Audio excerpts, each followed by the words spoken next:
You are now officially married. Congratulations! Matapos ang mahabang seremonya ng kasal, sa wakas ay pagbati na ng pari. Ngunit imbes na matawa sina Mialyn na bride at Carly na groom, ay parehas silang walang reaksyon. Kabaligtaran nila ang mga taong saksi sa pag-iisang dibdib nila na masayang-masayang nagsitayuan at nagpalakpakan para sa kanilang dalawa. You may now seal your marriage with a kiss. Sunod na sabi ng pari. Isang matalim na tingin ang ipinukol ni Mialyn nang nagharap silang dalawa ni Carly. At lalo pa siyang nainis nang napakatagal na idinikit ni Carly ang labi nito sa kanyang mga labi. Bahagya tuloy niya itong naitulak sa dibdib. Ewan lang niya kung napansin ng kanilang mga bisita ang ginawa niya. She didn't want to appear uneducated. Pero hindi niya talaga maatim na tanggapin si Carly na kanyang bagong asawa dahil napilitan lang naman siya na magpakasal dito. Hindi niya mahal si Carly. Pero dahil may nagawang kasalanan ang kanyang kapatid ay kailangan niyang lunukin ang kanyang pride. Kasama na ang pagtalikod sa kanyang kaligayahan. Wala naman kasi siyang choice. Dahil kung hindi siya pakakasal kay Carly ay makukulong ang kanyang kuya James sa kasong embezzlement at use of illegal drugs. Now you're ruined, Mr. Gray. Nakangising wika ni Mialyn matapos niyang pirmahan ang marriage contract. Tulad ng sinabi ko noon, oras na pakasalan mo ko ay babagsak ka. Gawin mo lahat ng gusto mong gawin, sweetheart. Ang mahalaga ay akin ka na ngayon. Hindi apektado ang sagot ni Carly. I hate you, bakla. Natawa lang naman si Carly. Ito si Mr. Carly Gay, the exceptionally young president and CEO of Skylux Airlines. Subalit dahil sa gay nitong apelyido, ay ganoon na lagi ang mapang-asal na itinatawag dito ni Mialyn. Ang salitang bakla. Mabuti na lamang at hindi naaasar ang lalaki. Napakahaba ng pasensya nito sa babae na ngayon ay asawa na nito. Tumirik naman ang mga mata ni Mialyn. Kamuntikan niya ulit itulak ang bagong asawa upang mapalayo sa kanya. Kahit isa pa ito sa pinakagwapong lalaki sa buong mundo dahil sa taglay nitong katikasan, ay wala talaga siyang amor dito. Kumukulo pa rin ang dugo niya sa mister dahil sa inis. Tessa, nandiyan na ba ang pinagawa ko sa'yo? Pasimpla niyang tanong sa matalik na kaibigan nang nasa reception area na sila at makapagsolo pansamantala sa isang table. Oo, bes. Pero sure ko ba talaga sa gagawin mong to? Sure na sure. Dahil gusto ko, sa araw mismo ito na itinali ako ng bakla na yan, mababawasan na ang kanyang yaman. Baka magalit siya, bes. Pati ako madamay sa kamagditahan mo at pagkapasaway sa asawa mo. Hindi yan. Basta akong bahala. Labas ka sa plano kong to. Pagkasabi na yun ay ngumisi si Mialyn ng malademonyo sa kaibigan. At nang sulyapan naman niya si Carly ay parang nag-aapoy ang kanyang mga mata na gustong tukukin ng asawa. Plano niyang pasakitin ang ulo ni Carly hanggang sa ito na mismo ang sumuko sa kanya at palayain siya ng kusa sa kasal nila. Sige, kung ganon, saglit at papapasukin ko na sila. Kinuha na ni Tessa ang cellphone nito sa purse na hawak-hawak. May tinawagan nga ito. Hindi nagtagal ay pumasok ang mga kababaihan sa venue ng kasal na may dala mga paper bag ng isang sikat na luxury jewel shop. Takang-taka ang mga bisita. Nasagot ang katanungan ng mga ito sa isipan nang magsalita si Mialyn sa mikropono. Ladies and gentlemen, we are truly grateful for your presence on our special day. It means so much to us. As a small gesture of our appreciation, we would like to share these favors with you. Sa isang tango ni Mialyn sa mga kababaihan habang nakangiti, nagsimula ng ipamudmod ng mga babae ang mga paper bag. Umaasa kaming mag-asawa na maging alaala ang simpleng souvenir na yan sa ating lahat sa aming espesyal na araw na ito. Maraming salamat muli at naway mag-enjoy pa tayong lahat sa gabing to. Dugtong pa niya sabay balik sa kanyang table. Oh my God! Reaksyon nga ng ilang mga bisita nang makita ang laman ng paper bag. Mas napangiti ng maluwag si Mialyn. Inasahan na niya ang magiging reaksyon ng mga bisita. Alam niyang magugulat ang mga ito dahil mga gintong alahas ba naman ang souvenir na ipinamigay niya. Kanina lamang gamit ang black card ni Carly ay pinakyaw niya ang lahat ng paninda sa isang jewelry shop na nakita niya sa mall. Pinigilan siya ni Tessa pero hindi siya nagpapigil. Tumubo na lahat ng kanyang sungay. Unang pasabog pa lang to, Mr. Gay. Tinan lang natin kung hindi ka magkamot ng ulo sa unti-unti kong pag-ubos ng kayamanan mo. Sa loob-loob ni Mialyn nang magtangpo ang kanilang tingin ni Carly. Madilim na ang mukha ng lalaki. Gayunman, nanatili pa rin ang pagiging kalmado nitong tao. hanggang sa bigla niyang naalala ang mga pangyayari bago ang kanilang sapilitang kasal ni Carly. 5 months ago. What? Bakit? Anong ginawa ni Kuya, Ma? Bakit siya nasa kulungan? Nabulabog ang tahimik na pagpapahinga ng freelance fashion model na si Mia Lynn Profugo nang makatanggap siya ng tawag mula sa kanyang ina. Hindi ko alam. Pwede bang pumunta ka na lang dito, anak? Kailangan ka namin ngayon ng Kuya James mo. Umiiyak na sabi sa kanya ng mama niya sa kabilang linya. Sige, papunta na po ako dyan. Pagdating ni Mia Lynn sa istasyon ng pulis ay inasikaso niya agad ang asunto ng kanyang Kuya James. Awa ng Diyos ay nakalabas naman ito pansamantala nang bayaran niya ang piyansa nito at sa tulong na rin ng kanilang kinuhang abogado. Paano mo nagawa yun, Kuya? Akala ko ba matagal ka nang tumigil sa pagda-drugs? Galit na paninermo ni Mia Lynn sa kapatid nang makauwi sila ng bahay. Tumigil naman ako pero anong magagawa ko kung natokso ka na naman? Kuya, sinayang mong malaking oportunidad na binigay sa'yo. Pati ang tumulong sa atin para makaahon ulit sa buhay ay pinagnakawan mo. Hindi ka ba nahihiya? Lalo na kay Papa na sinira mo rin ang pangalan dahil lang sa bisyo mo. Nung namatay ang kanilang papa na personal assistant ng chairman ng Skylux Airlines, 1 taon na ang nakalilipas. Hiniling ng papa nila sa chairman na bigyan ng posisyon ng anak na si James sa kumpanya. At dahil pinahahalagahan ng pamilya Gay ang matagal at matapat na paglilingkod ng kanyang papa, ay ibinigay ng mga ito ang posisyon na finance manager sa kanyang Kuya James, na saktong-sakto sa kursong tinapos nito sa kolehiyo. Pwede ba? Huwag mo akong sinesermonan, Mia Lynn. Baka nakakalimutan mo, mas matanda ako sa'yo. Mas matanda ka nga, pero mas utak-lugaw ka naman. Ano ngayon ang gagawin mo? Wala na. Wala nang magandang trabaho na pinagkaloob sa'yo ni Papa. Tumigil na kayo. Huwag na kayong mag-away. Wala na tayong magagawa. Nangyari na ang nangyari. Saway sa kanila ng mama nila. Natigil naman silang magkapatid nang makita nilang ninenervyos na ang ina nila, na parang aatakihin na sa puso. Pero ang sama-sama pa rin ang tingin nilang magkapatid sa isa't isa. At sa huli, problemado na napailing-iling na lamang si Mia Lynn. Ngayon pa lamang ay hindi na niya alam kung paano ibabudget ang kinikita niya sa pagmamodelo para matustusan ang lahat ng pangangailangan nila ngayong wala ng trabaho ang kuya niya at may tsansa pang makulong. Nang sumunod na araw na lamang sila nakapag-usap ng mahinahon ng kanyang Kuya James. May paraan pa para makabawi at makabalik ako sa kumpanya, Mia Lynn. Umpisa ng kapatid. Nasa hapag sila katatapos lamang kumain ng agahan. Ano namang paraan? Nakausap ko si Mr. Gay bago niya ako ipinahuli sa pulis. At ang sabi niya, gusto ka niya. Ha? Kilala ka niya, Mia Lynn. Nakita ka raw niya sa isang magazine at gusto ka niyang maging asawa kung papayag ka. Lahat daw ay ibibigay niya sa'yo. Nababaliw na ba siya? Pati ikaw, kuya? Tumaas na ang boses ni Mia Lynn sa hindi nagugustuhang usapan. Huminahon ka lang muna, okay? Paano ako hihinahon, kuya? Malinaw na ang sinasabi mo ay magiging kabayaran ako sa ginawa mong kalokohan. Pero yun na lang ang tanging paraan para hindi ako makulong at para makabalik ulit ako sa kumpanya. Ayoko. Mia Lynn? Ayoko, kuya. Ayoko makasal sa lalaking hindi ko mahal. At sino ang mahal mo? May boyfriend ka na ba? Wala pa dahil mas priority ko ang karir ko kaysa sa love life na yan. Tapos ipapakasal mo ko sa lalaking hindi ko man nang kilala? At least, tiyak na ang kinabukasan mo kung si Mr. Gay ang mapapangasawa mo. Hindi mo na kailangang pahirapan ng sarili mo sa kakarampa at kakaposing sa harap ng kamera.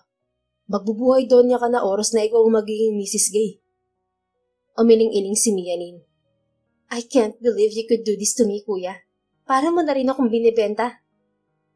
Napakalalim na buntong hininga naman ang pinakawalan ni James. Nakikiusap lang ako sa'yo. Pangako, malusutan ko lamang ang problemang to'y magbabago na talaga ako. Aayusin ko na ang trabaho ko. Tatalikuran ko na talaga ang bisyo ko. Mag-focus na ako sa pagbabagong buhay ko. Sa sobrang sama ng loob, tumulo na lang bigla ang mga luha ni Mia Lynn. At paano naman ako? Paano naman ang kaligayahan ko kung makakasal ako sa lalaking hindi ko mahal? Ang unfair mo naman yata, kuya. Isipin mo na lang na para kay mamang lahat ng to. At saka sa magiging pamangkin mo. Anong pamangkin? Buntis ang ate Amara mo. Kasasabi lang niya sa akin yung isang araw. Sa kabila ng nalaman, magmamatigas pa rin sana si Mia Lynn. Hindi talaga sana siya papayag. Subalit sa bandang huli, nang ibabaw pa rin ang pagmamahal niya sa kanyang pamilya. Kaya hindi na siya tumuligsa pa. Mas nagalit na lamang siya sa sinumang Mr. Gay na yon na ang lakas ng loob i-blackmail ang taong gipit para lang makuha ang gusto. Alam niyang matindi ang kasalanan ng kanyang kapatid at may karapatan itong humingi ng kapalit. Subalit tama ba na ang buhay ng isang tao ang hilingin nito? Madami namang ibang bagay na pwede nitong hilingin o ipagawa sa kanyang Kuya James. Bakit siya pa? Anong akala ng baklang yun? Nasa telenovela siya na pwede nilang basta hilingin na ipakasal siya sa natitipuhang babae? Porke madami siyang pera, akala mo pati buhay ng ibang tao pag-aari niya? Ang sama niya. Himutok ni Mialyn sa loob-loob niya. Kulang na lamang ay bumao ng mahahaba niyang kuko sa kanyang mga palad sa tindi ng pagkakatikaw ng mga kamay niya. Isinusumpa ko. Ako ang magiging sumpa sa buhay ng lalaking yun oras na makasal kami. Uubusin ko ang pera niya para wala na siyang maipagyabang. Nagngingit-ngit na sabi niya pa sa sarili. Kinabukasan, nakatanggap agad si Mialyn ng imbitasyon mula sa mayamang lalaki dahil nalaman agad nito mula sa kuya niya ang pasya niya. Please, Mialyn. Ayokong makulong kaya sana wag magbabagong isip mo. Matinding pakiusap na naman ng kanyang Kuya James kahit na nakita na nga siyang nakabihis. Siputin mo si Mr. Gay, okay?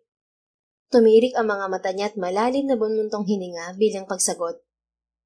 Salamat, Mialyn.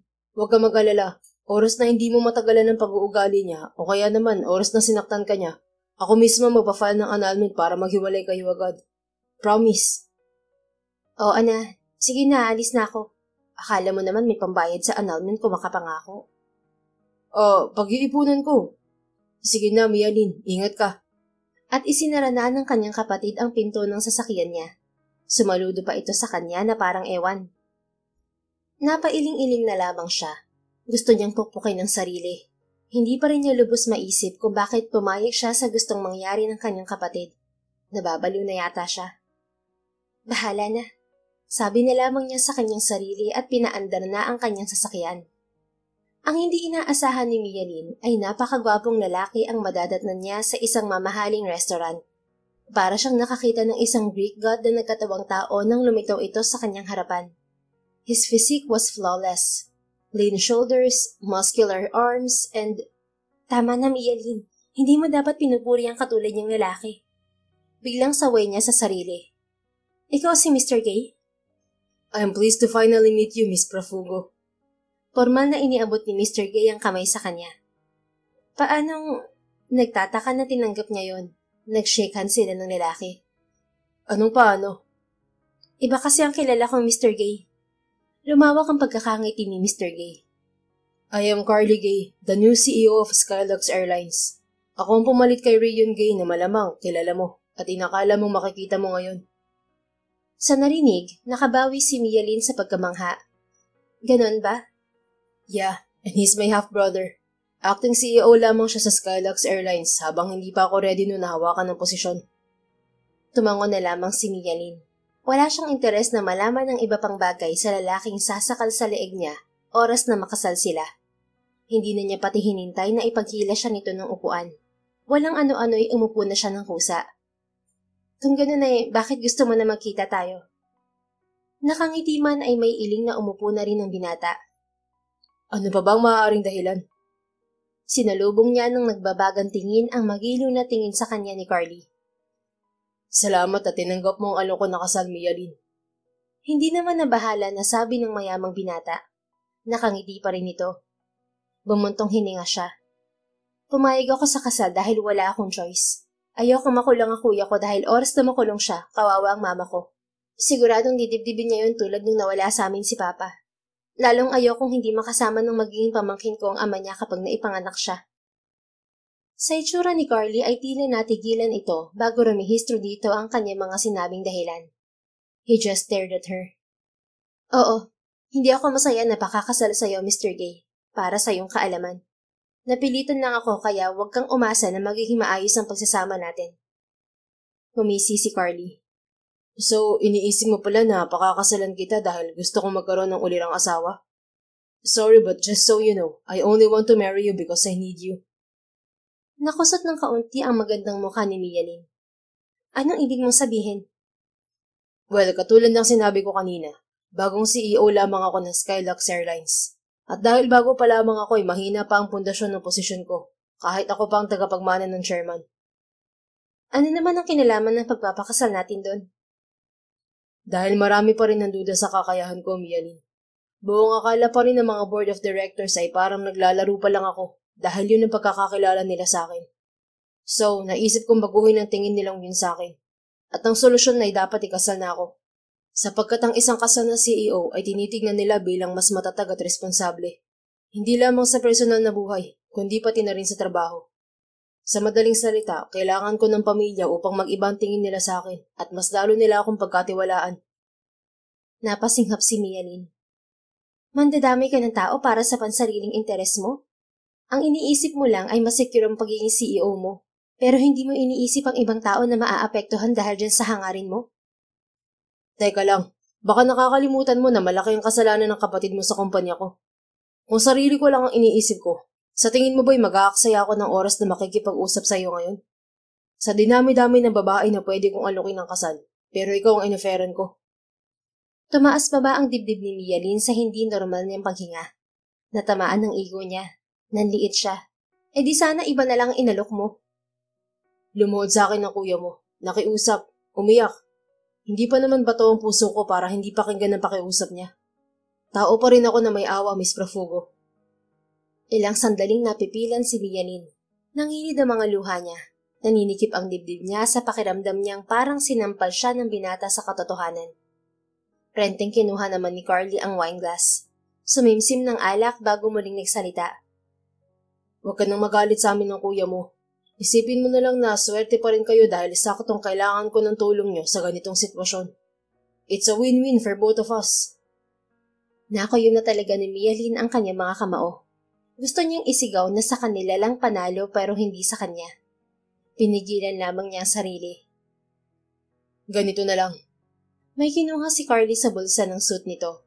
Inilapag nito yun sa lamesa pagkawa na itinulak sa may harapan ni Mialyn. Here's my black card. It has no limit. You can use it for whatever you want. That's the perk I'm giving you as the future Miss Gay. Bumaba ang tingin ni Mialyn sa itim na card. Sapat naman na siguro yan para hindi mo isipin na dehado ka, hindi ba Mialyn? Nang itanong yun ni Carly ay mas masamang tingin ang ipinukol niya rito. Ang sama-sama ng loob niya dahil parang napakadali lang na binibili nito ang kanyang buong pagkatao. Nang araw na yon ay wala siyang nagawa kundi tanggapin ang black card nito na wala naman siyang balak na gamitin. Nagbalik si Mialyn sa realidad nang bigla siyang hawakan ni Carly sa kamay upang igiyan na sa bridal car. Sa buong durasyon ng kasal nila ay hindi na niya namalayang tapos na pala ang pagtitipon. Wala kasi sa kasal ang focus niya, kundi sa reaksyon ng mister niya dahil sa ginawa niyang walang habas na paggastos sa black card nito sa walang katuturang bagay. Pero akala lang pala niya ay masisira niya ang araw at mood ni Carly. Wala itong sinabi sa ginawa niyang pagbili ng mga gintong souvenirs para sa mga bisita nila. At mas lalo pa siyang nagngit-ngit sa inis dahil kahit anong gawin niyang pagpapasaway at paggastos ng pera ng lalaki mula nang ikasal sila, parang baliwala lang dito. Ang gusto sana niya ay magwala ito sa galit hanggang palayain na siya nito sa kasal nila. Pero parang napakahaba naman ng pasensya nito sa kanya. Isang araw ay nagkayayaan sila ni Tessa na kumain sa isang Japanese restaurant. Sa kasalukuyan ay 3 buwan nang nakararaan mula nang ikinasal sila ni Carly. Hoy Bes, ayos ka lang? Kanina ka patahimik ka. Ano na naman ang pinaplano mo Huwag mo sabihin balak mong bihin na buong restaurant na to para lang gantihan na naman ang asawa mo. Ipinapaalala ko sa'yo. Nalulugi na ang mga negosyong pinagbibili mo dahil hindi mo naman naaasikaso. Hindi ka pa rin ba sinasaway ng mister mo sa pag-aaksaya mo ng pera niya? Mahabang wika ni Tessa na tunog sinisermonan na rin siya. Bumuntong hininga siya nang iniiwas niya ang tingin sa couple na masayang kumakain sa katabi nilang table. Hindi niya alam kung anong nangyari sa kanya. Basta nang makita niya ang mga ito na sweet na kumakain, ay sumagi sa isip niya ang kanyang asawa. Wala pa silang nagiging sweet moments. Abala si Carly sa trabaho at siya naman abala sa paglustay sa pera nito sa walang saysay na bagay. Teka, wag mo sabihin ang iniisip mo ay si Mr. Gay. Tukso sa kanya ni Tessa. At bakit mo naman iisipin ng bakla na yun? Malay ko sa'yo. Tigilan mo nga ako, Tessa. Natawa ito. Bakit? Hindi pa ba siya umuwi sa mansyon niyo? Simpleng iling ang itinugon niya. Kaya naman pala iniisip mo, hindi pa pala nagpaparamdam si Javi mula nang ikasal kayo.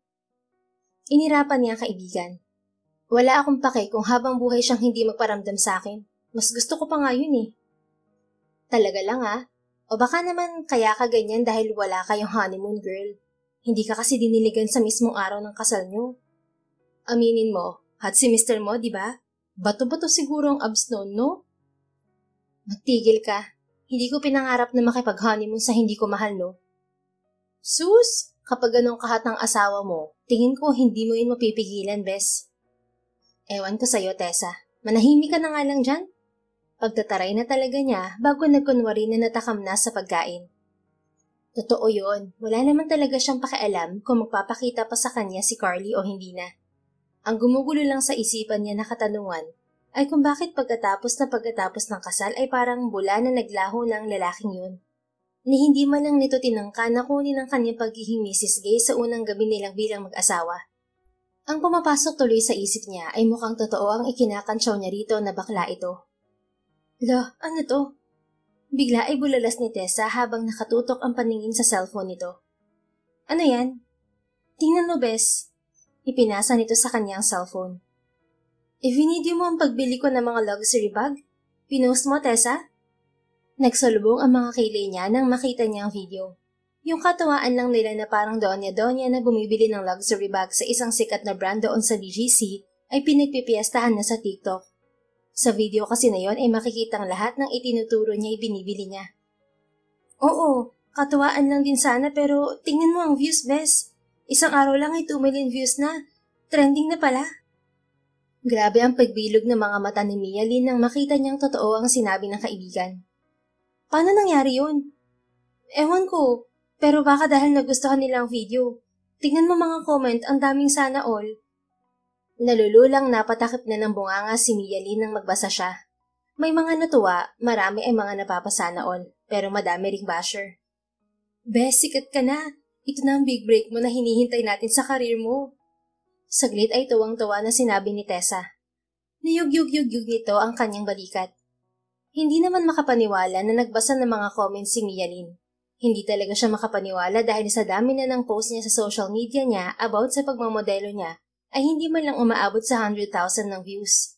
Pero ang kalokohan nilang content ay wala man lang kahirap-hirap na umabot sa million views.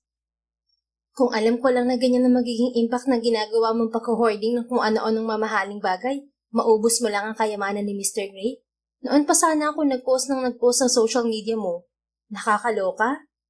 Ang sabi na naman ni Tessa. Unti-unti ay sumilay na nga ang malademonyitang ngiti sa mga labi ni Mia Lynn. At anong ibig sabihin ng ngiti na yan, babae? Pansin sa kanya ni Tessa. Well, mas nagkaroon pa kasi ako ng rason para gumastos pa, bes. Anong ibig mong sabihin? Pilya na ang naging ngiti niya. Ang ibig kong sabihin, ipupush natin to. Simula ngayon, lahat ng ipopurchase ko ay kukuhanan mo ng video at ipopost mo. You mean, pati pagiging content creator papatulan mo na? At bakit hindi? Madami namang perang asawa ko. Kahit ano kaya kong bilhin para ipagyabang sa tao. Humasim ang mukha ni Tessa tapos ay umiling-iling. Kawawang Mr. Gay, nagkaroon siya ng evil Richie wife. Kaysa ang ma-offend, nagtatawa si Mia Lynn. Mas okay yun. Mabilis siyang mabubwisit sa akin hanggang sa hiwalayan niya ako. Pero tinupad naman niya ang kasunduan na pabalikin ng kuya mo sa trabaho at hindi na ipakulong, di ba? Tapos buhay doon niya ka pa. Oo nga. Pero gusto ko ng kasal na may pagmamahal, Tessa. Kita mo nga, kasal kami pero parang hindi naman kami mag-asawa. Ginagamit lang niya ako para may maipagmalaki siya sa board na married na siya. Hayaan mo na, buhay doon niya ka naman. Sana all. Pabirong sagot nito. Kinabukasan ngayon nagtungo silang magkaibigan sa isang designer boutique para sa kanilang gagawing content. Nakasuot si Mia Lynn ng sosyali na damit. Tiniyak niyang pangmayaman talaga ang kanyang itsura. Ready naman si Tessa sa pagkuha ng video sa kanya. Pumasok sila sa isang mamahaling store brand na tanging mayayaman lamang ang makaka-afford. Okay, from here to there, give me everything in between. Maarting sabi ni Mia Lynn sa sales associate pagkatingin niya sa isang estante. And here, I'll take everything. Pakipak na lahat. Thank you. Sabi niya naman nang mabalingan ng isa pang istante na may mga mamahaling sapatos. Paglabas nila doon ay nagtungo naman sila sa mga luxury fragrance store. Oh, I love it! Anya habang kunwari inaamoy ang isang pabango na hawak. Okay, I'll take this one. Sabi niya sa sales associate. Ay hindi, I'll take all pala. Pakibalot na lahat, thank you. Mula doon ay hindi pa siya nakontento. Kahit madami na siyang collection ng luxury bag dahil halos araw-araw siya bumibili upang asarin ng asawa, ay nagtungo pa rin sila sa tindahan ng mga branded na bag. Ito na po bang pinakamahal? Kunwari maarting tanong niya para sa video. Yes, ma'am. Sagot ng babaeng nag-a-assist sa kanya. Okay, kunin ko na lang ang available color. Thank you. Yumukod sa kanya ang babae. Tuwang-tuwa na nagpasalamat. Wait, dahil mabait ka. Sige, bibilhan na din kita. Pumili ka lang ng gusto mo. Nagtitili ang babae. Nagpalakpakan naman ang mga kasama nito. Gusto niyo rin? Tanong niya sa iba pang mga salesperson. Walang sumagot pero kitang-kita ang excitement sa mukha ng mga babae. Okay, sige, pili na rin kayo ng kahit anong magustuhan niyo. It's on me. Makaraan ng mga sandali ay nasa mansyon na sila ni Tessa. Pagod na pagod nilang ibinagsak ang mga katawan nila sa sofa sa magarang living room. Grabe, gumastos ka talaga ng ganun kalaki para lang sa content? Abay kahit million-million views pa ang makuha mo, lugi ka pa rin dahil million-million din ang nagastos mo. Tapos nanlibre ka pa sa mga salesperson ng mamahaling bags. Hibang ka talaga? Sita sa kanya ni Tessa. Hayaan mo lang ako, Tessa. Hindi ko naman perang ginagastos ko eh. Ngiting-wagi na saad niya. Grabe ka. Hindi ka na talaga ma-reach. Ano kayang iniisip ng asawa mo sa tuwing makikita niya na araw-araw milyones ang nagagastos mo sa black card niya? Wala akong pakialam sa iniisip niya. Sa papel ko lang naman siya asawa. Saka sinunod ko lang naman ang gusto niya na gawin ko ang gusto ko sa card niya. Kahit na, maghinay-hinay ka rin at baka mapuno na yun sa'yo. Kahit nasisermonan lagi ng kaibigan, ay nagpatuloy pa rin ang paglustay ni Mialyn sa pera ng magaling niyang asawa. Hindi na lang luho niya ang ginagawa niya, kundi nag-charity na rin siya. Kung sino-sino na lang ang binibigyan niya ng bahay, pera at kung ano-ano pa na matsyempohan niyang tulungan ng mga ito. Samantala, napapailing na lamang si Carly kapag napapanood niya ang mga videos ni Mialyn sa social media. Is that her latest video? Wala na. Tanong niya sa kanyang pinagkakatiwalaang sekretaryo nang ilapag niya ang tablet. Yes, sir. Napahilot si Carly sa kanyang noo. Gusto nang sumakit ng ulo niya sa pinaggagawa ng asawa niya. Paani ang latest video na kanyang huling pinanood ay bumili lang naman ng 10 latest model ng kotse si Mialyn. Sa tingin ko sir, dapat niyo nang pigilan ng pinagagawa ni Mrs. Gay. Sabi ni Secretary Chu. Yeah, kailangan ko nang putulin ng sungay ng babaeng yun. Ihanda mo ang dapat ihanda. Babalik na tayo sa Pilipinas. Magtutuos kami ng asawa kong pasaway. Sang-ayon naman agad niya rito. Walang kaalam-alam si Mialyn na uuwi ng kanyang asawa. Kaya naman ganoon na lamang ang gulat niya isang araw nang bumukas ang pinto ng kwartong kinaroroonan at walang ano-anong pumasok doon si Carly. Kailan ka pa nagbalik? Nataranta siyang umalis sa kama. Aware naman siya na nag-out of the country ito para sa negosyo. Hindi lang siya aware sa pagbabalik nito. Hindi sumagot si Carly. Bagkus, magkadikit ang mga kilay nito na pinasadahan ng tingin ang kwarto na halos magmukha ng bodega dahil sa mga paper bag. Napansin yun ni Mialyn at kinabahan siya. Gayunman, hindi niya pinahalata. Kailangan niyang panindigan ang pagiging maldita at misis na pasaway niya. Mabuti naman at naalala mo ring umuwi. Tanong niya sabay halokip-kip. Mas parang nag-init ang ulo na niluwagan ni Carly ang pagkakatali ng korbata. So all along ay ito ang balak mo? Ito ang sinasabi mo na pagsisisihan ko oras na matuloy ang kasal natin? Ang maglustay ng pera sa mga walang kwentang bagay? Masyado pang maaga para mag-away, Carly. Kagigising ko lang. Mamaya mo na lang ako bungangaan. Wala lang nasabi naman niya. Kinalas niya ang pagkakahalokip-kip at naglakad palabas ng silid. Aalis tayo, Mialyn. Hindi pa man siya nakakalabas ng pinto ay nahawakan na siya ni Carly sa braso. Ano ba? Angil niya. Umalis kang mag-isa mo at wag nang babalik pa kahit kailan. She hissed. Aalis ako nakasama ka. Let's go. Parang papel na hindilan na siya nito. Teka, sandali. Saan mo ba ako dadalhin?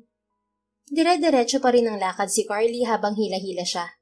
Nagbibingi-bingihan ito. Sa labas ng mansyon ay nakaabang na roon ang magarang kotse nito. Parang hindi tao na ipinasok ni Carly si Mia Lin sa passenger seat bago mabilis na lumigid sa driver seat. This is kidnapping. Galit na humarap si Mia Lin sa asawa. Umuusad na ang sasakyan. Kung hindi lang siya natatakot na baka maaksidente sila, ay pinagsasabunutan na niya ang lalaki. San ba kasi tayo pupunta? San mo ako dadalhin? Isusumbong kita sa pulis.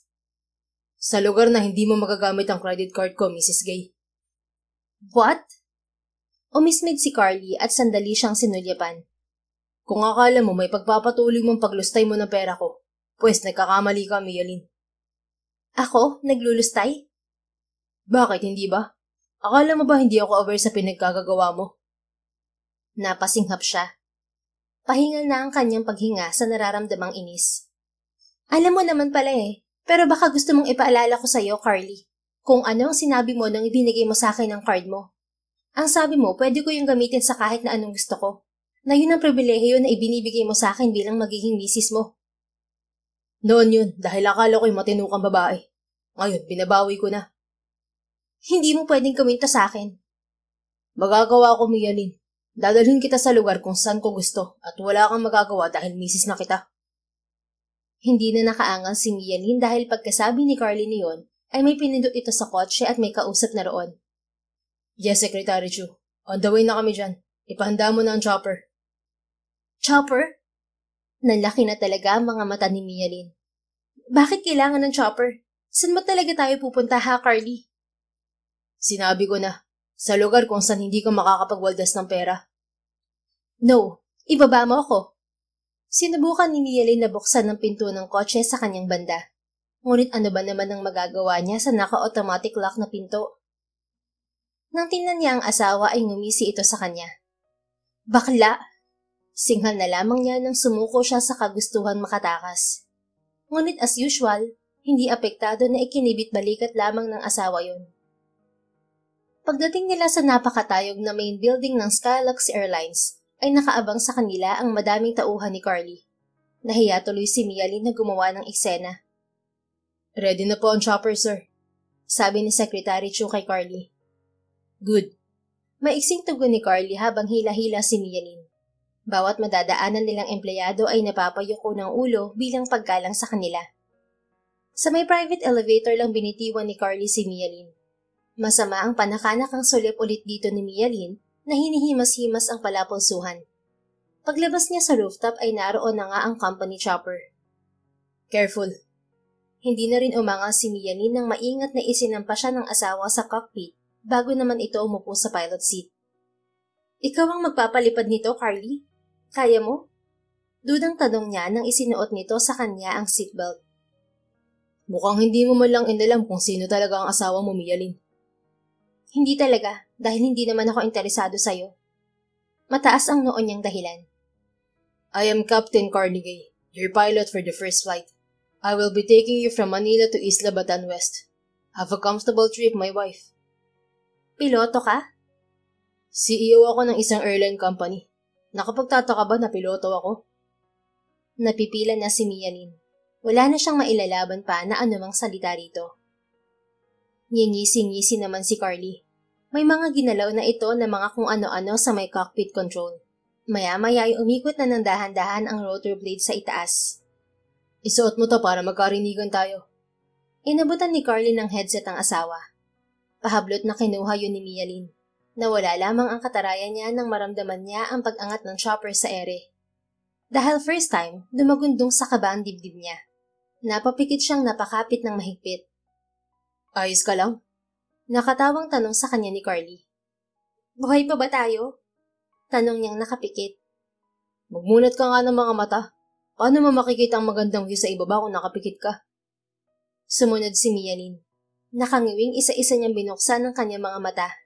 At ganoon na nga lamang ang kanyang pagkamangha nang makita niyang ibaba. Parang naging laruan na lamang ang mga building dahil ang liliit. Ang ganda! Naibulalas niya nang makita niya ang malawak na dagat mula sa himpapawid. Mas maganda ka. Bulong ni Carly. Ha? Napatingin si Mia Lin sa asawa. Anong sinabi mo? Wala. Ang sabi ko ay mas maganda pa ang mga makikita mo mamaya. Nangunot ang noo ni Mialin. Sa isip-isip niya ay hindi yun ang kanyang narinig. Habang nagko-concentrate ang asawa sa pagpapalibot sa chopper, ay nagtatakang pasulyap-sulyap tuloy siya rito. Hanggang sa nagwapuhan na naman siya rito. Her gaze drifted down to his lips. Hindi niya tuloy na malaya na nabasa niya ng dila ang kanyang mga labi. Para kasing kay sarap halikan ng mga labi ng asawa. Huwag mo akong titigan, nako-conscious ako. Baka dumaong tayo sa dagat na wala sa oras. Nang sinabi yun ni Carly, namula ang magkabilang pisngi niya at mabilis na nagbawi ng tingin saka nagkunwaring abala sa tanawin sa ibaba. Hindi na niya nakita ang matamis na pagngiti ni Mialin. Saang lugar to? Manghang-mangha na naitanong ni Mialin nang matapos ang ilang oras nila sa himpapawid. Bumaba sila sa isang tuktok ng bundok kung saan makikita sa gitna niyon ang parang White House na mansyon. Ito ang tinatawag naming Isla Batan West. Pinakadulong isla to ng Pilipinas. Isa tong bundok sa gitna ng karagatan. Nag-emergency landing dito noon ng lolo daw namin noong nasiraan ng chopper na kanyang sinasakyan. At ayun, nagustuhan niya ang lugar. Mula nun kapag gusto naming dumistansya sa trabaho, sa stress, sa mga toxic people, dito kami nagpupunta. Pag-aari niyo to? Humble na nagkibit balikat lamang si Carly. Let's go. Anyaya nito nang bumaba na sila sa chopper. Habang naglalakad sila patungo sa mansyon sa gitna ng bundok na nasa gitna ng karagatan, ay hindi na mainganga ni Mialin ang kanyang bunganga. Gandang-ganda talaga siya sa lugar. Umiikot hindi lamang ang kanyang mga mata, kundi pati katawan niya sa pagtingin-tingin sa paligid. Oh my God, mga kabayo! Turo niya sa pastulan. Naroon ang 5 kabayo na abala sa pagkain ng mga damong nagpapakulay berde sa paligid. Humiti lamang si Carly. Maligayang pagdating, Sir Carly. Maya-maya ay salubong sa kanila ng isang medyo may edad na ring babae. Kamusta po, Aling Lina? Ayos lang naman po, sir. Tiningnan ni Carly ang asawa. Siya po si Mialin, ang asawa ko po. Yumukod ang matanda kay Mialin. Ikinagagala ko po kayong makilala, Ma'am Mialin. Ako po si Lina. Ako po ang caretaker ng mansyon ng mga gay dito sa Batan West. Ako rin po, Aling Lina. Masaya po ako makilala kayo. Balikbati ni Mialin. Hanina po kayo sa loob. Ipaghahanda ko po kayo ng makakain. Pag-anyaya ng ginang. Inilahad ni Carly ang kamay kay Mialin. Sinasabing ladies first.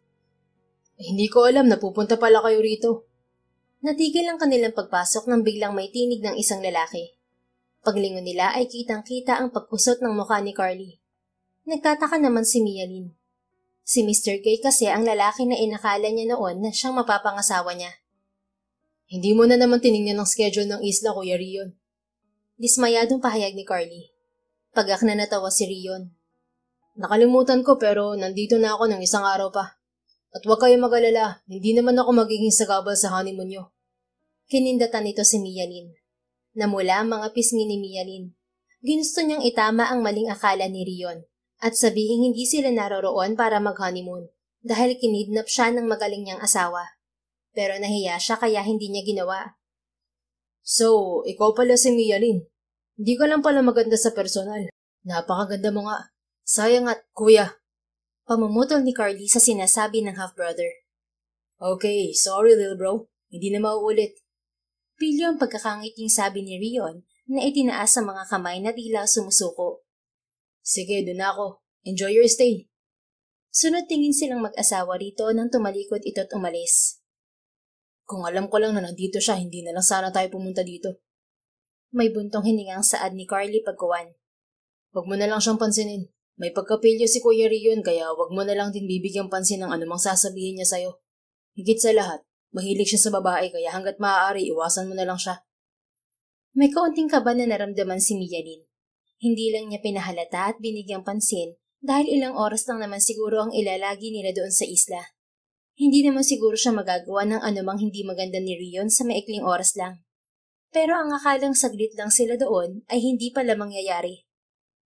Ano? Mag-i-stay tayo rito ng matagal? Bakit? Ganoon na lamang ang gulat niya nang sabihin sa kanya ni Carly na magbabakasyon pala sila roon nang sila ay nasa harapan ng pagkain inihanda ni Aling Lina. Para nga hindi ka makagastos pa. Ibig mo sabihin na i-isolate mo ako sa lugar na to, Carly? Ganun na nga. Sira ulo ka ba? Hindi, pero nakapag-asawa kasi ako ng lustay sa pera. Hindi ako lustay. So, anong tawag sa'yo kung ganun? Evil rich wife? Tulad ng tawag sa'yo ng mga followers mo sa social media dahil sa walang kwentang mga content mo na pagre-rebelde sa asawa mong mayaman? Natameme si Mialyn. Ngumisi naman si Carly. Alam mo, wala naman akong pakialam kung bumili ka ng bagay na milyon-milyong halaga. Kahit oras-oras pa. Dahil hindi naman yun ikakabawas ng kayamanan ko tulad ng gusto mong mangyari. Sa loob ng 3 buwan ay hinahayaan nga lang kita, di ba? Ang ayaw ko lang ay yung pinangangalandakan mo pa sa mga viewers mo ang kalokohan mo. Wala kang magagawa dahil isa na rin ako ngayong lifestyle vlogger. Isang content creator, kaya ipopost ko ang ikaka-entertain ng mga viewers ko sa ayaw at sa gusto mo.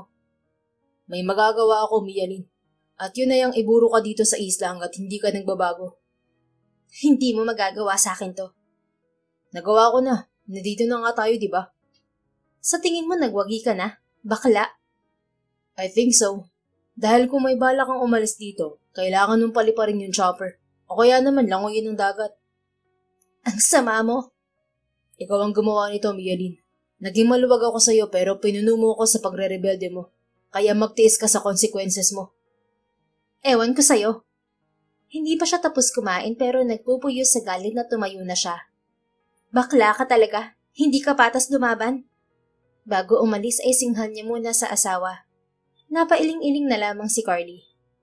Aling Lina, sundan mo po siya at ituro sa kanya ang magiging kwarto niya. Pagkaway utos niya sa nakatayo sa gilid na ginang. Sige po, sir. Sumunod nga si Aling Lina. Sinundan nito si Mialyn. Ipinakita na rin nito ang closet na punong-puno ng damit. Narito po ang mga gamit niyo, ma'am. Inayos ko na po lahat. Magsusungit sana si Mialyn. Sasabihin sana niyang hindi niya mga gamit yun. Pero mabuti na lamang at nakapag-isip-isip siya na hindi niya dapat idamay si Aling Lina sa inis niya kay Carly. Wala itong kasalanan sa kanya. Salamat po, Aling Lina. Sige po, okay na po ako rito. Yumukod ang ginang at iniwan na siya. Nakailang buntong hininga, pikit ng mata, at tingala sa taas ang ginawa ni Mialyn, mapakalma niya lang sana ang sarili niya. Subalit nanunuot talaga ang inis niya kay Carly. Hindi man lang mabawasan kahit kaunti. Ay, nagatungan palalo ang init ng ulo niya nang tatawagan niya sana ang kaibigang si Tessa para magpa-rescue, pero nakita niyang walang signal ang kanyang cellphone. Itinaas-taas niya ulit yon, subalit nabigo lamang siya na makasagap ng signal. Katulad ng pagkabigo niya sa pag-iisip kung paano makakaalis sa lugar na yon. Nasa isla sila. Imposible na may masasakyan nga siyang iba kundi ang chopper lang. Isa pa'y nasa taas sila ng bundok. Baka bago niya marating ang dagat ay nakain na siya ng mga mababangis na hayop. Kinabukasan, hindi na lamang lumabas si Mialyn sa inuukupang kwarto bilang pagre-rebelde ulit. Hindi siya nagpapakita kay Carly. Si Aling Lina lamang ang pinagbubuksan niya ng pinto kapag dadalhan siya ng pagkain. Sana makonsensya ang diablo at ibalik na ako sa Maynila. Himutok niya. Asa ka pa, sabi ng kontrabidang bahagi ng kanyang isip. Kinahaponan ay inutakan siya ni Carly. Sumabay ito nang kinatok siya ni Aling Lina. Hindi niya inasahan kaya nakapasok ang magaling niyang asawa sa kanyang kwarto. Lumabas ka na. Singhal niya rito nang wala na si Aling Lina. Tara sa labas, panoorin natin ang paglubog ng araw. Ayoko. Huwag kang parang bata, Mialyn. Nandito tayo upang mag-enjoy at mag-relax. Hindi para magbangayan ang magbangayan. Paano ako makakapag-enjoy sa lugar na ganito? Wala man lang internet. Sinadya talagang walang internet dito para makapag-relax. At sinong tao ngayon na makakapag-relax na walang internet? Sumama ka sa akin. Lumabas tayo para makita mo ang ganda ng lugar na to. Masama pa rin ang tingin niyang tumitig dito. Ngumiti ito sa kanya, sabay lahad sa kamay nito. Come on, Mialyn. Napabuntong hininga siya. Pumayag na siya. Subalit hindi niya tinugon ang kamay ng asawa. Sa halip ay tinabig niya yon at nagkusa ng lumakad palabas ng silid. Dire-diretso labas sa mansyon. And she gasped when she inhaled the refreshing afternoon air. Dun tayo. Sabi sa kanya ni Carly nang matapatan siya. Gentleman na hinawakan siya nito sa siko. Hindi na umangal pa si Mialyn nang igiya siya nito sa isang gazebo na nakaharap sa malawak na dagat. Ang ganda. Na mabuti na lamang dahil talaga namang nagustuhan niya ang panonood sa paglubog ng araw. Natuwang napatingin sa kanya si Carly. Nakapamulsa ang mga kamay nitong matikas na nakatayo sa tabi niya. Nagustuhan mo ba? Maya-maya ay tanong nito nang tuluyang lumubog na ang araw. Oo, nakangiting sagot niya. Huli na nang ma-realize niyang nakangiti siya. Hindi na niya mabawi. Sana lagi kang ganyan. Laging nakangiti dahil mas bagay sa'yo kaysa sa nagsusungit. Lalo kang gumaganda kapag nakangiti ka. May kinilig na parte sa puso ni Mialyn. Ngunit sinuway niya yun.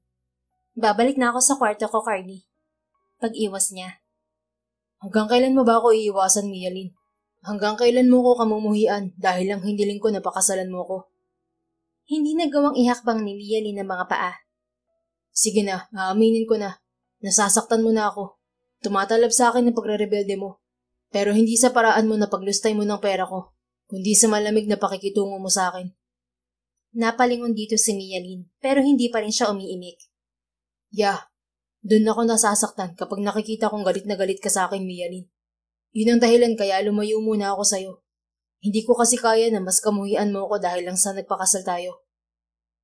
Kung hindi mo pala kaya, bakit hindi mo na lang ako palayain? Mas hindi ko kakayanin na mawala ka sa akin. Parang totoo na sabi ni Carly. Hindi na ituloy ni Mialyn ang itatanong dahil sa mga narinig nilang yabag ng kabayong papalapit. Kumusta ang unang araw niyo dito sa isla, bro? Hipag. Si Rion ang sakay niyon. Ngiting-ngiti ito sa kanila. At talaga namang wala rin itong itulakabigin sa kagwapuhan. Lalo na ngayon na nakasakay ito sa itim na kabayo. Napakaangas nitong tingnan. Sige na, Mialyn.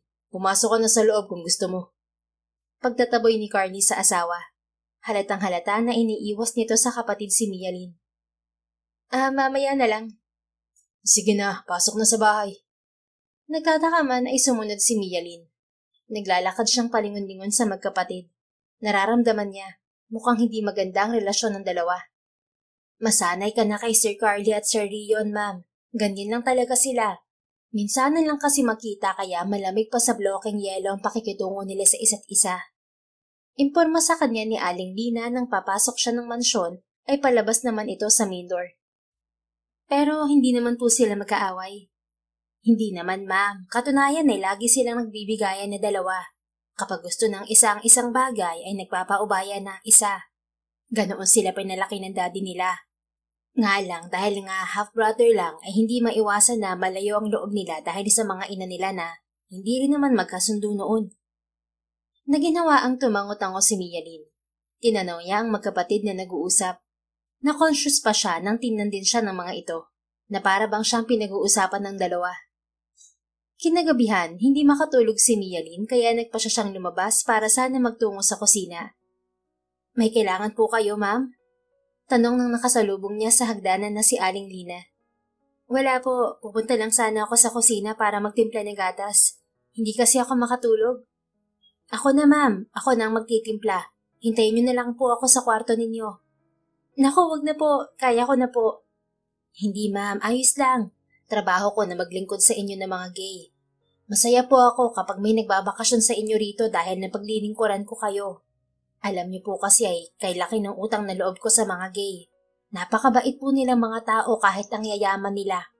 Ang dami po nilang natutulungan ng mga katulad kong kapos sa buhay dahil hindi sinwerte sa ibang bansa. Napakagatlabi si Mialyn. Bigla ay nakaramdam siya ng guilt sa lagi niyang ipinangaasar kay Carly na salitang bakla dahil sa apelyido nitong gay. Sige po kung ipagpipilitan ninyo. Hihintayin ko na lang po ang gatas ko kung ganun. Opo, ma'am. Kinukutkot ng konsensya si Mialyn nang bumalik siya sa kanyang kwarto. Sumasagi sa isip niya ang sinabi ni Aling Lina na mapabait ang mga gay. Ayaw niyang paniwalaan pero kung iisipin naman kasing maigi, wala namang ginawang masama si Carly sa kanya. Oo nga't pinakasalan siya nito ng walang pagmamahal, pero yun ay dahil sa kanyang Kuya James.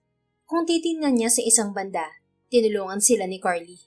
Kung ibang tao lamang ito ay malamang wala itong pakialam sa maaaring mangyari sa kanyang Kuya James. Napakalalim na buntong hininga ang pinakawala ni Mialyn. Hanggang sa napansin niya ang terrace at lumabas siya roon. Tulad kanina, pinuno niya ang baga ng sariwang hangin. Kung may konsolasyon man sa pagkidnap sa kanya ni Carly, yun ay ang malilinisan malamang ang katawan niya sa polusyon. Hindi ka makatulog? Namamahay ka siguro. Napakisdot siya. May tao pala roon. Sorry, nagulat ata kita. Sinserong paumanhin ni Rion. Ito ang nagsalita at nakaupo ito sa railings ng terrace. Wala man lang takot na baka mahulog. Umiinom ka ba? Pag-alok din ito sa beer in can nitong iniinom. Hindi ko pinapayagang uminom ang misis ko, Kuya Rion. Bago pa man siya makasagot ay tinig naman ni Carly ang nangibabaw. Napatingin si Mialyn sa kaliwang banda niya. Naroon ang asawa niya. Ibig sabihin ay nasa kwarto siya na pinagkikitnaan ng mga kwarto ng magkapatid. Pero hinahayaan mo mag-isang matulog ang misis mo sa malamig na kwarto. Akala ko pa naman ay honeymoon ng dahilan kaya kayo nandito. Kung ako yan, gugustuhin kong kayakap siya lagi.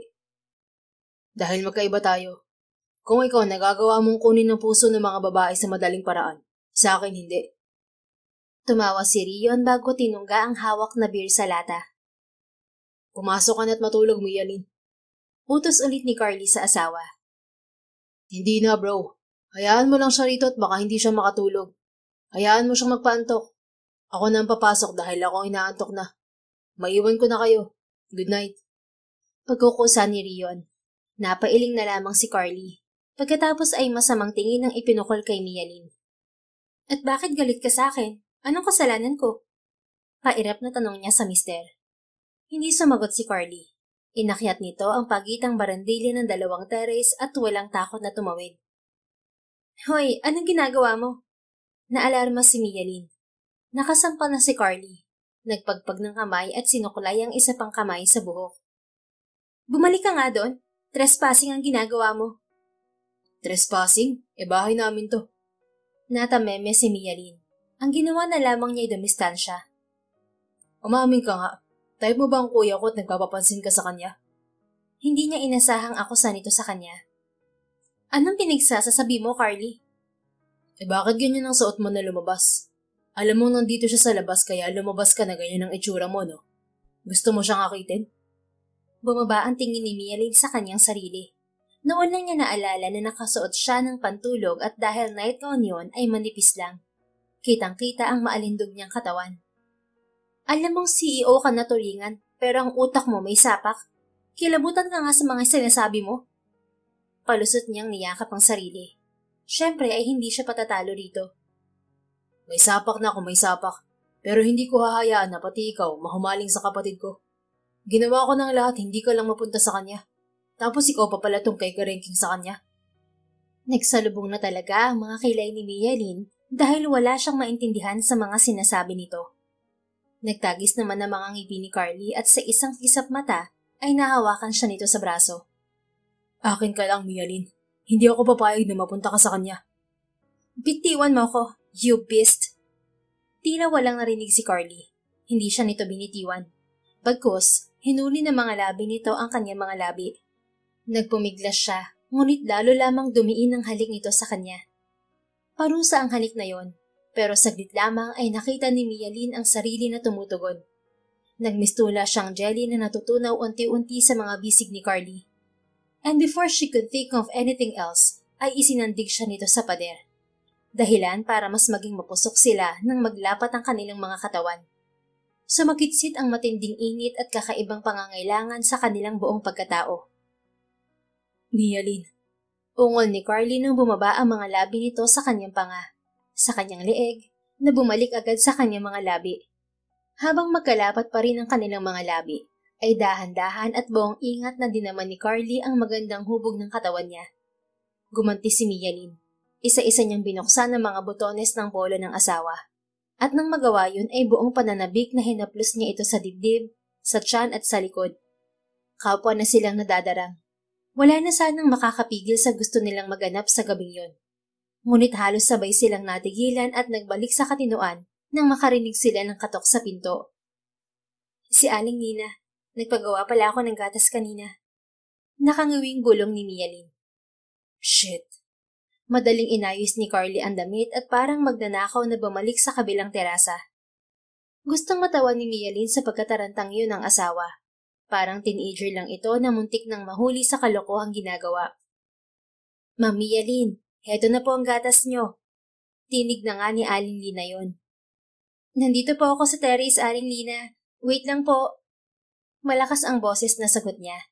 Nagpasalamat siya sa ginang nang iabot sa kanya ang isang tasa ng gatas. Sumimsim siya agad niyon at napangiti ng malasahan niya yon. Paano'y kasing tamis ng gatas ang mga labi ni Carly na umangkin sa mga labi niya kanina. Saktong 10:00 ng umaga nang lumabas si Mialyn sa kanyang kwarto kinabukasan. Gawa ng nangyaring halikan nila ni Carly kagabi, ay lalong hindi siya nakatulog kaya naman napuyat siya. Magandang umaga, ma'am. Gusto niyo po bang mag-almusal?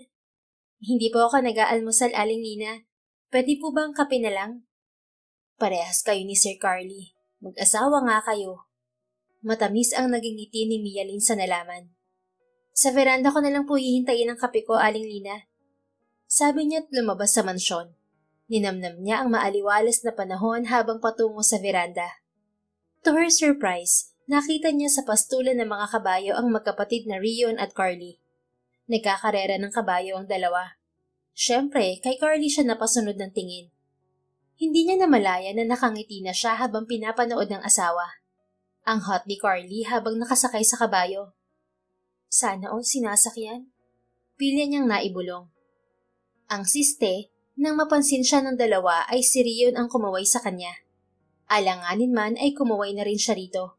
Isusunod niya sana si Carly. Ang kape mo, ma'am. Bungad ni Aling Lina dala ang tray na kinalalagyan ng umuusok na kape. Thank you po. Pasalamat niya pero nang tingnan niya ulit si Carly ay nasa mas malayo na itong parte ng pastulan. Napabuntong hininga na lang siyang ninamnam ang pag-aalmusal. Patapos na siya nang lapitan siya ni Carly at niyaya siyang sumakay sa kabayo. Natakot pa siya dahil first time niya. Pero nang makasakay siya at patakbuhin ni Carly ang kabayo, ay sobrang saya na niya. Siya pa ang nakahawak sa renda. Ang galing naman ng lolo mo at na-discover niya ang lugar na to. Grabe, napakaganda rito. Muling puri niya sa lugar habang naglilibot sila sakay ng kabayo. Yeah, magaling talaga yun sa lahat ng bagay. Tugon ng asawa niya. Nakihawak ito sa renda ng kabayo, kaya napadikit ang dibdib nito sa kanyang likod. Muntik na siyang mapakisdot dahil para siyang nakuryente. Maya-maya ay mabagal na lamang sila. Naglalakad na lamang ang kabayo. Mas ikinatawa yun ni Maylin dahil mas feel na feel niya ang pagtingin-tingin sa paligid. Ilang sandali pa ay nagpahinga sila sa lilim ng isang malaking puno ng akasya. Umupo sila sa malalaking ugat niyon habang kumakain naman ng mga damo ang kabayong pinapanood nila.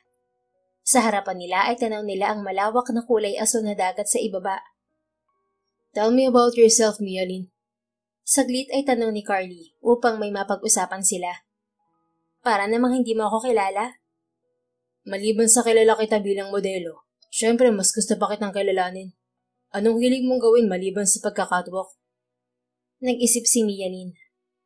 Actually, pangarap ko noon na maging artista. Kaso hindi naman ako marunong umarte. Hindi ko mapatulang luha ko kahit palagi akong pinapapasok ni Mama sa acting workshop. Naalala ko nga nagagalit nun sa akin si Mama. How did you end up modeling? May nakilala si Tessa na isang talent manager. Tapos nakita niya ako. Ayun, hinandle niya agad ako na magmodelo. Awa ng Diyos kahit papano, napapansin naman ako kahit baguhan pa lang. Masaya ako sa nararating mo. Ang kaso, naiinis ako kapag nakikita ko na rumarampa kang halos wala nang takip yung katawan mo. Alam mo bang tumawag ako nun kay Mr. David para patigilin ka sa pagmamodelo? Doon natigilan si Mialyn. Close kayo ni Papa? Saglit din na hindi nakahuma si Carly. Siya kasi lagi ang nagtatanggol sa akin nun kapag pinapagalitan ako ni Dad. Nalungkot si Mialyn sa pagkakaalala sa kanyang ama. Dahilan para daanan sila ng katahimikan. Ang mabuti pa bumalik na tayo sa mansyon. Baka nahanap na tayo ni Aling Lina. Time to have lunch. Pagkaraan ng kaunti ay sabi ni Mialyn sabay tayo ng pabigla. Ayaw niyang magdrama tungkol sa papa niya dahil ayaw niyang umiyak. Nahihiya siyang umiyak sa harapan ng asawa. Subalit napatili si Mialyn dahil namulikat ang paa niya at nawalan siya ng panimbang. Bumagsak siya sa harapan ni Carly. Naitukod naman niya ang isang kamay, subalit sakto na sa pagitan ng mga hita nito. Ouch! Atungal nang namilipit sa sakit na lalaki. Sorry. Pulang-pula ang mukha ni Mialyn na inalis ang kamay, ngunit natumba naman siya sa dibdib ng asawa. Dahan-dahan naman, sweetheart. Baka mabasag ang dalawang itlog. Nakangiwing sabi ni Carly. Hindi maganda o gaga si Mialyn kung ano ang gagawin, makaalis lamang sa pagkakadagan sa asawa. Pero nang magagawa na niya sanang tumayo, ay hinapit naman bigla ni Carly ang kanyang bewang. Carly? He smiled and gazed at her beautiful face for a moment. Hindi nagtagal ay kinuyumos na nito nang nagbabagang halik ang kanyang mga labi. Ang dapat gagawin ni Mialyn ay itutulak ito, pero ang ginawa niya ay ibinuka niya ang mga labi. At naantig ang puso ni Mialyn nang maramdaman kung gaano ka-gentle ngayon ang mga halik sa kanya ng asawa.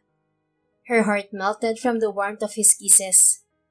Nagprotesta pa nga ang buo niyang pagkatao nang pakawalan ni Carly ang kanyang mga labi. She slowly opened her eyes. Ngumiti ito sa kanya. Bumalik na tayo. Ayaw ni Kuya Rio na pinaghihintay ang pagkain. Sige. Nang makabalik sila sa mansyon ay magiliw silang kumain ng tanghalian kasalo si Rion. Doon niya mas nakausap ang kapatid ng mister niya. Hindi lang ito gwapo tulad ni Carly. Ang lakas din pala ng sense of humor nito. Panay ang joke nito kaya tawa siya ng tawa. No wonder kaya habulin ito ng mga babae. Gwapo na, kwela pa. Tapos na akong kumain. Maiwan ko na kayo. Bigla ay madilim ang mukhang paalam ni Carly. Nagtaka sila ni Rion dahil parang wala namang bawas ang pagkain ni Carly. Hayaan mo na siya, Mialyn. Mahina talaga kumain ng kapatid kong yun. Tigil sa kanya ni Rion ang akmang susundan niyang asawa. Kumain ka pa. Nahiya si Mialyn nang sinaluhan pa nga niya si Rion. Hanggang sa tuluyang nawala sa isip niya si Carly. Damn it. Walang kaalam-alam si Mialyn na nagngingit-ngit sa kwarto si Carly sa sandaling yon. Hindi niya mapigilan ang selos sa kapatid. Sa unang pagkakataon ay nakaramdam siya ng insecurities. Idagdag pa ang guilt na kung hindi dahil sana sa kanya, ay mukhang compatible nga pala si Rion at Mialyn sa isa't isa. Kung paano lumipas ang hapon sa mansyon ay hindi na alam ni Carly. Nagkulong lang siya sa kanyang kwarto. Kahit pa nang kinakatok at tinatawag na siya ni Mialyn ng ilang beses ay hindi siya lumabas. Pinag-isipan niya talaga kung ano ang dapat niyang gawin tungkol kina Rion at Mialyn. Kinagabihan ay naisipan muli ni Mialyn na magpahangin sa labas ng silid. Sa tingin mo ayos lang talaga si Carly, Kuya Rion? Tanong naman ni Mialyn kay Rion nang magtagpo ulit sila sa terrace na hindi sinasadya. Hindi pa ba siya lumalabas? Ganoon ulit. Umiinom ulit ng beer si Rion. Oo hindi kumain ng hapunan. Panay ang linga niya sa may bandang kwarto ni Carly. Baka may trabaho. Alam mo kasi walang rest day o bakasyon na masasabi ang isang CEO. Kahit nasan sila kapag may darating na trabaho, magtatrabaho pa rin sila. Buti na lang talaga at nakalaya na ako sa ganun. Napalabi si Mialyn. Bakit nga pala kayo ganun ni Carly? Bakit hindi kayo nag-aagawan ng kumpanya? Ganun ang mga nababasa at napapanood ko ng mga magkapatid Natawa naman si Rion. Iba naman sa totoong buhay ang mga nakasulat sa libro at napapanood sa TV. Ibig mong sabihin, wala talagang mayayaman na nag-aagawan ng kumpanya? Walang nagpapatayan ng magkakamag-anak? Grabe ka naman sa nagpapatayan, sister-in-law. Sa ganun nga sa mga drama, di ba?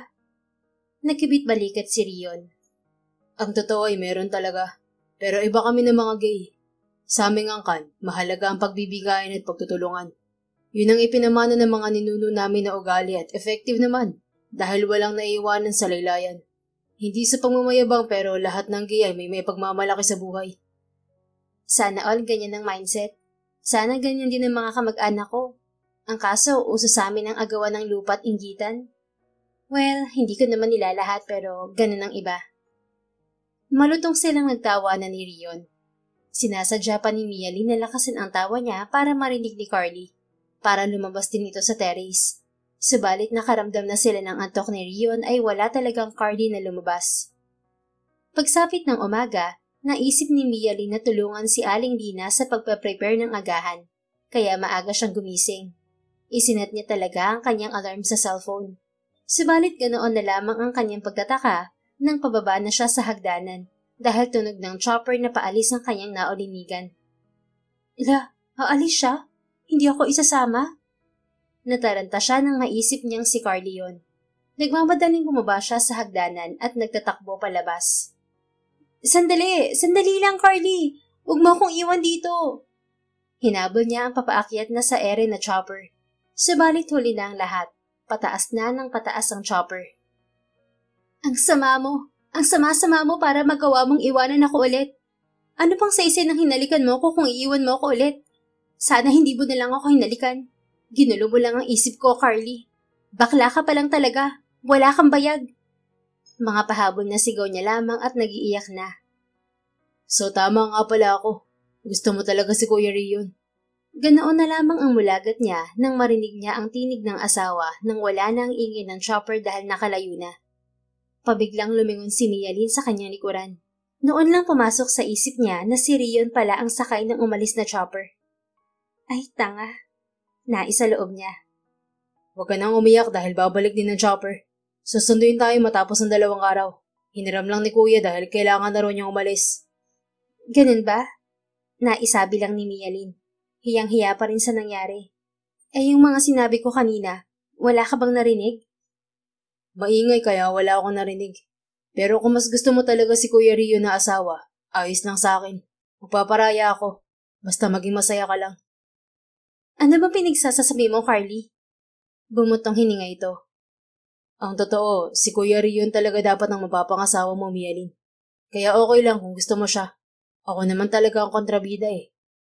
Napakunot na o si Mialyn. Ha? Yeah.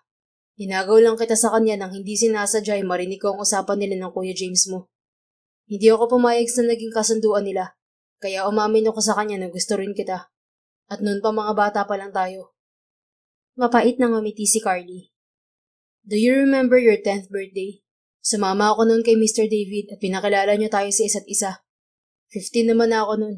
Alam ko mga bata pa lang tayo noon. But I instantly felt affection for you. I adored you kasi ang cute-cute mo. Napanganga si Mialyn. She remembered it. Ikaw yung bata na yon? Yung nagregalo sa akin ng malaking teddy bear? Yeah. At simula nun, lagi na akong sumasama sa papa mo kapag pupuntahan ka niya. Hindi lamang ako nagpapakita sa'yo. Nasa loob lamang ako ng kotse. Hindi mo alam pero malaking secret namin yun ng papa mo na crush kita. I always dreamt of ending up with you once we were of proper age. Mialyn was speechless. Literal na wala siyang masabi. Parang hindi na gumagana ang kanyang utak na mga sandaling yon, kaya napilitan siyang makinig na lamang. At nang umalis ako nun para mag-aaral sa Amerika, sinabi ko talaga sa papa mo na pag uwi ko liligawan na kita, Mialyn. Sabi ko ipakilala niyo ulit tayo sa isa't isa pagbalik ko.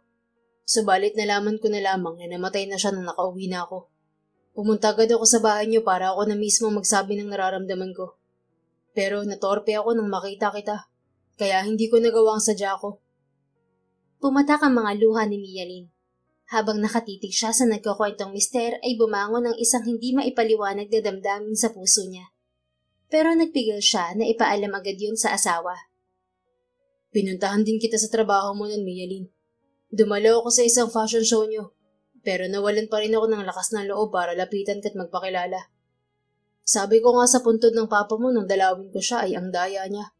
Hindi man lang niya ako hinintay para naipakilala man lang sana tayo ulit sa isa't isa bago siya umalis. Lumuluhang huminga ng malalim si Mialyn para pakalmahin ang sarili. Then what happened? Curious na tanong niya sa lalaki kahit na umiiyak pa rin. I waited for the right time. Hanggang ligaw tingin lang muna ako sa'yo. Until your kuya made a mistake. Nabuhayan ako ng loob nang pumayag si Kuya Rion na ako magpapakasal sa'yo, kapalit ng kalayaan ng Kuya James mo. Hindi mo alam pero tuwang-tuwa ang puso ko na maging asawa ka. Sa kasiyahan ko nga, dumalaw ulit ako sa puntod ng papa mo. Masayang-masaya ako na ibinili tayo sa kanya. Sinabi ko sa kanya na saka na lang kita liligawan kapag naikasal na tayo. Mahabang sagot ni Carly. Masuyong pinalis nito ang kanyang mga luha kaya natigil saglit sa pagkukwento. Sa maniwala ka't sa hindi, minamahal na kita noon pa man, Mialyn. Wika muli nito nang makahugot ulit ng lakas ng loob. Carly. Ngumiti si Carly pero mas malungkot ang mukha nito. Parang nagpapaubaya na talaga. Huwag kang mag-alala. Alam ko naman kung gaano kalakas ang apel ni Kuya Rion sa mga babae. Kaya nauunawaan ko kung pati ikaw ay siya ang gusto. Pagbalik ng chopper, ihahatid kita sa kanya. Hindi ka naman seryoso dyan, ano? Seryoso ako, Mialyn. Mahal kita. Pero ayoko na ikulong ka sa kasal natin kung alam ko na magiging miserable ka lamang. Sana noon ko pa ito ginawa pero sorry dahil nauna ako nagpaka-selfish. Inuna ko ang pride ko. Magalit ka na sa akin kung magagalit ka. Pero nang ikasal naman tayo, natauhan ako. Para pala akong tanga na pinakasalan ng babaeng ayaw sa akin. Yun ang totoo kaya lumayo agad ako sa'yo. Natakot ako na mas lumala ang obsession ko sa'yo at maging possessive ako kapag hindi ko na makontrol. I love you. That's why I'm letting you go, Mialyn. Ito naman ang gusto mo, di ba? Bumuga ng hangin si Mialyn bago nagsalita. Kung totoo ka sa sinasabi mo na mahal mo ako, pwes patunayan mo. Huwag mong gawing katauhan ng apelido mo. Magpakalalaki ka. Natigilan si Carly. Ito naman ang napaawang ang mga labi. What do you mean, Mialyn? Ligawan mo ako, Mr. Gay. Hindi man lang nag-react si Carly. Nanatili itong seryoso. Hindi ba dapat kay Kuya Rion mo ang sinasabi? Ayoko sa kanya. Ang gusto ko ikaw. Pero di ba hinahabol mo siya? Ano ba, Carly? Kung tinalasan mo lang sana ang pandinig mo kanina, sana narinig mo ang mga sinabi ko. Are you telling me that you love me too? Akala ko ba si Kuya ang... Hindi na pinatapos ni Mialyn ang maling akala ng asawa sa pamamagitan ng paglalagay ng hintuturo niya sa mapunuksong mga labi nito. Oo, ikaw ang gusto ko, Carly Gay. Ikaw ang gusto kong mas mahalin pa, hindi si Kuya Rion. Nakatitig sa kanya na hinawakan ni Carly ang kanyang pulsuhan. Totoo ba ang sinasabi mo, Mialyn? Kung totoo, bakit iniiyakan mong paalis na chopper na ang nakasakay ay si Kuya Rion? Muntik nang matawa si Mialyn.